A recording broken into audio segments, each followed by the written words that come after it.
माय dream माय M.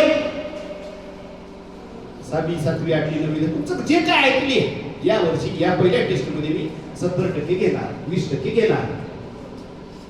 तुमचं dream हे सतत बदलत जाणार. आता तुम्ही म्हणाले मला UPSC व्हायचे, मला लाल दिव्याच्या गाडीचं स्वप्न बघायचंय, त्याला वेळ आहे ना. स्वप्न कशी बघावी, पहिल्यांदा पूर्ण होणार.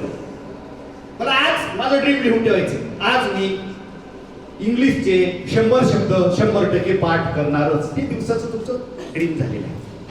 आणि त्या ड्रीमला जिद्द, चिकाटी, परिश्रम, आत्मविश्वास याची जोड द्यायची आहे.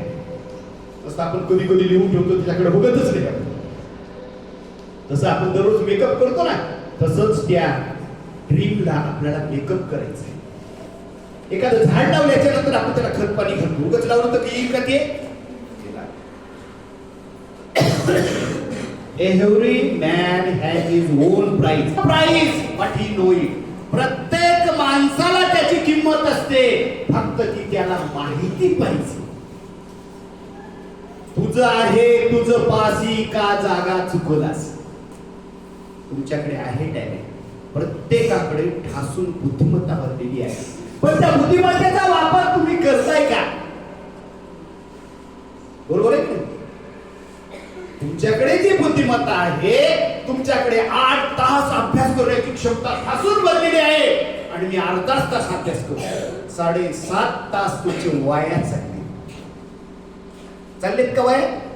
तेच जर तुम्ही 7 ला 8 तास जर त्या बुद्धिमत्तेचा वापर केला, तर nothing is impossible in the world. तुम्ही तुमचं स्वप्न 100% पूर्ण करणार आहात, आकाशाला रोशनी घालणार आहात. No one can stop. देव जरी आला तर तुम्हाला थांबवू शकणार नाही. का? कारण तुम्ही ठरवलंय. म्हणून मी पहिल्यांदा म्हणतोय तुम्हाला की तुम्ही तुमचा ड्रीम ठरवा आणि प्रयत्न करा. Try but don't try. प्रयत्न करा, पण डोंगर पोखरून उंदीर काढू नका. त्या म्हणीचं काही समजते का तुम्हाला? डोंगर पोखरून उंदीर काढण्यामध्ये खूप मोठं दाखवणं, आउटपुट काहीच. त्याला म्हणतात ग्रामीण भागातली म्हण आहे, डोंगर पोखरून उंदीर काढणं. खूप मोठा डोंगर आहे, खूप पोखरून काढलं, पण काय निघालं?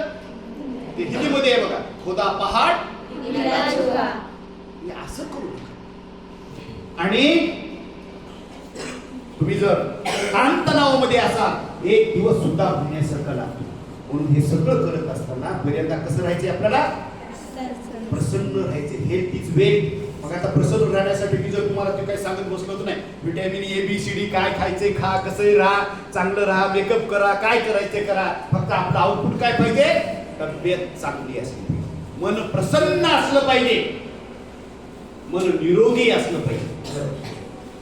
हे आपल्याला बघायचं. आणि हे करत असताना मग मी माझं स्वप्न घेऊन ठेवलंय. 4 लोक आपल्याला म्हणतील, आता तिथं आई वडील नाहीत, आपले मित्र मैत्रिणी आपल्याला म्हणते, हे 70% तुझं ड्रीम लिहिलास, कुठं आहे 70%? तू ड्रीम लिहिलं सकाळी 5:30 ला उठणार, 7 वाजली की कशाला लिहिला 5:30? हे लोक आपल्याला टोचतील. आणि एक लक्षात ठेवा, निंदकाचे घर असावे शेजारी.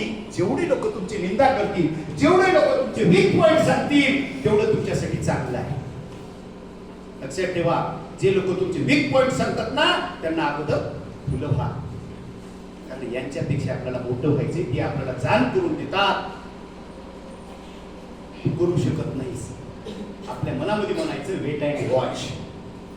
आपण कधी कधी म्हणतो का वेट अँड वॉच, डेअरिंग न म्हणतो आपण, म्हणतो की नाही आपण, पण हे करा. आणि करायचं हायवेला आल्याच्या नंतर मला माझं डेस्टिनेशन प्लेस डिसाइड करायचं. बऱ्याच मुली आहेत, बरोबर आहे, खूप कोर्सेस आहेत. आता तुम्ही लिहून ठेवा, मी काही थोडे सांगणार आहे. कुठल्या कोर्सला जायचे तुम्हाला, मी नक्कीच तुम्हाला त्याची थोडी तरी आयडिया येईल. पण एक लक्षात ठेवा, प्रत्येक मुला मुलींना तुमचं स्वप्न आता ठरवायची वेळ आलेली आहे. खूप उशीर झालाय. आपण कधी कधी काय म्हणतो, उशिरा सुचलेलं शहाणपण. देर आई दुरुस्त सुद्धा आहे. आणखी ही वेळ केलेली नाही आणि वेळ कोणासाठी थांबत नसते, एक लक्षात ठेवा. तुम्ही जर मोठं झालात, म्हातारे झालात आणि पुन्हा अभ्यास करतो म्हणून तर शक्य नाही. तेव्हा काहीच करता नाही. कुठलीही गोष्ट योग्य वेळीच करावी लागते आणि याच वयाचा, याच वेळेमध्ये जर मुला मुलींनी जर स्वतःला सावरलं, गायडन्स घेतलं, तर तुम्हाला कोणीच थांबवू शकणार नाही. लक्षात ठेवा. तुम्ही कुठल्याही पोस्टला जाऊ शकता.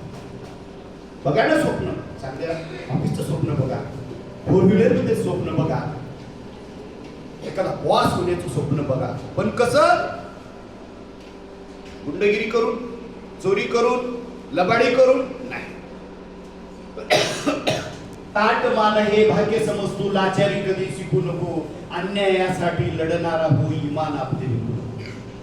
मान सन्मानानं आपल्याला पैसा कमवायचा आहे. नसता लाच घ्याल तर आज जाल. 4 दिवसात लोक गुंडगिरी करून, काही करून श्रीमंत होतात. ते फसते पैसा तुम्हाला. एसी विकत घेऊ शकता, झोप विकत घेऊ शकत नाही. बरोबर आहे? मग मुलीने आता चिठ्ठीवर लिहून ठेवा की तुम्हाला काय करायचं. पहिल्यांदा काय करायचं तुम्हाला? आता तुम्ही तो विद्यार्थी नाटक करण्याचा प्रयत्न करतात. आता मी तुम्हाला सांगितले की प्रसन्न राहा, सगळं करा, अभ्यासाला लागा, ड्रीम लिहा, सगळं करा. खेड्यामध्ये एक म्हण होती बघा, पती पत्नीचं एक जोडपं असतंय, एकूण एकाचं दोघांवर खूप अतूट प्रेम असतंय आणि त्याच्यामध्ये विघ्न आणणारी सासू किंवा नणंद असते. बरोबर आहे की? आणि सासू यांचा संसार देखत नाही आणि तिनं म्हणते की तुझी बायको अशी अशी करायले, तू तिला मारलं पाहिजे, तू तिला मारलं पाहिजे. दोघंही हुशार असतात. दोघांनी विचार केला, आई बाहेर आली, दार लावून घ्यायचं, मी मारल्याहून करतो, तू रडल्याहून कर. मी मारल्याहून करतो, तू असं करायचं का? आपल्याला आउटपुट मिळवायचे आणि दुसऱ्यासाठी नाही, माझ्यासाठी. काय? माझ्यासाठी मला स्वप्न पूर्ण करायचंय. आपण उगाच पोरं कॉलर टाईप करतात बघा, असं देखेंगे देखेंगे. अरे पण खरंच कॉलर टाईप ठेवा ना तो. तर बरेच मुलांचे काही स्वप्न असतील नसतील मला माहित नाही. आता त्या मोबाईलनं पागल करून टाकलं, रील्स वगैरे काय करतात काय नाही, हे करता येईल बघा. पण या स्पर्धेच्या युगामध्ये हजारो लाखो कोर्सेस निर्माण झालेले, डिमांड अँड सप्लाय, तशी मागणी आहे तसा पुरवठा होत आहे. म्हणून आपण काही कोर्सवर थोडी नजर टाकूया. 11वी वाल्यांनी घेऊन ठेवा, 10वी वाल्यांनी मनामध्ये ठेवा आणि 9वी वाल्याला आणखी कदाचित 1-2 वर्षाला हे गायडन्स मिळेल, कारण तुम्ही भाग्यवान आहात, तुम्हाला मिळत. पूर्ण असं वर्गाचं वगैरे घेणं आणि बंद करत जा. कसं घेणं?